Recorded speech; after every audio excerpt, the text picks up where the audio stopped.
सूरज की रोशनी पर काबू पाने वाला दानव आखिरकार प्रकट हुआ है और एक अभूतपूर्व युद्ध जल्द ही शुरू होगा। इस समय अनंत महल में हजारों राक्षस जाने के लिए तैयार हैं और दानव कातिलों की कोर ने भी तत्काल एक बचाव बैठक आयोजित की है, क्योंकि मुख्य हमलावर क्षेत्र चुड़ैल अपनी बिगड़ती बीमारी के कारण भाग लेने में असमर्थ है। इसलिए लॉर्ड स्काई ईगल बैठक की अध्यक्षता करेंगे। आपकी बीन की सूर्य की रोशनी पर काबू पाने की क्षमता के बारे में मुझान निश्चित रूप से अपने सपने के लिए इसके लिए हाथापाई करेगा। ब्रोकन ब्लेड विलेज इनके 3 तलवारबाजों के सिर पर अनोखे निशान हैं। युद्धरत राज्यों की अवधि में तलवारबाजों ने एक बार शुरुआती सांस का इस्तेमाल किया था। ऐसा कहा जाता है कि उन सभी के शरीर पर निशान हैं, लेकिन निशानों के बारे में अधिकांश किंवदंतियां अस्पष्ट हैं। शायद इसलिए कि उस समय उन्हें गंभीरता से नहीं लिया गया था, या क्योंकि दानव कातिल कोर कई बार विनाश के कगार पर रहा है और उन्हें खो दिया है। हालांकि एक बात स्पष्ट रूप से दर्ज की गई है, वह यह है कि एक बार जब कोई निशानों को जगाता है तो उसके आसपास के लोग भी एक के बाद एक जागेंगे, जैसे कि वे एक दूसरे के साथ प्रतिध्वनित हुए हों। इस युग में निशानों को जगाने वाला पहला व्यक्ति गैर सहायक तलवारबाज झौमेन तंजीलांग था, लेकिन वह खुद नहीं जानता था कि निशान कैसे प्रकट किए जाएं। उस समय गंडलू मंदिर ने महसूस किया कि उसके रक्त परिसंचरण को तेज करने के बाद उसका शरीर बहुत हल्का था। गंडलू मंदिर के विवरण के सामने हर कोई अवाक था। पहले तो वुइलांग जहर खाने के बाद हिलने डुलने में असमर्थ था। वह केवल सांस लेने की तकनीक का उपयोग करके रक्त प्रवाह को धीमा कर सकता था ताकि जहर को फैलने से रोका जा सके। एक युवक जो उसे बचाना चाहता था मारा जाने वाला था। इस दृश्य ने वुइलांग को अपनी पिछली यादें वापस लाने के लिए प्रेरित किया। अत्यधिक क्रोध ने उसे अपनी भावनाओं पर नियंत्रण खोने पर मजबूर कर दिया। उस समय उसकी हृदय गति कम से कम 200 से अधिक थी। उसका शरीर इतना गर्म था मानो जल रहा हो, और उसके शरीर का तापमान कम से कम 29 डिग्री से अधिक था। वुइलांग ने अनुमान लगाया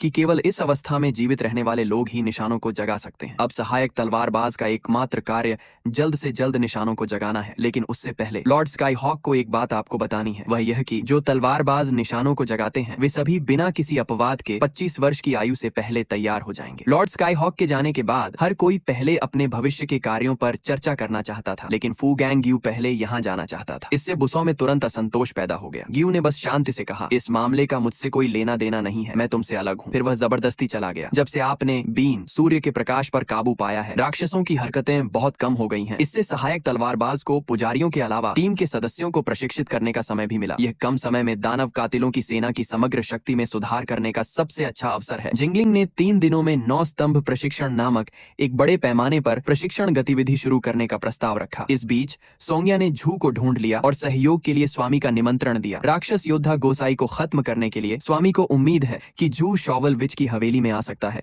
और शिनोबू कोचो के साथ मिलकर एक ऐसी दवा पर शोध कर सकता है जो राक्षसों को वापस इंसानों में बदल सकती है।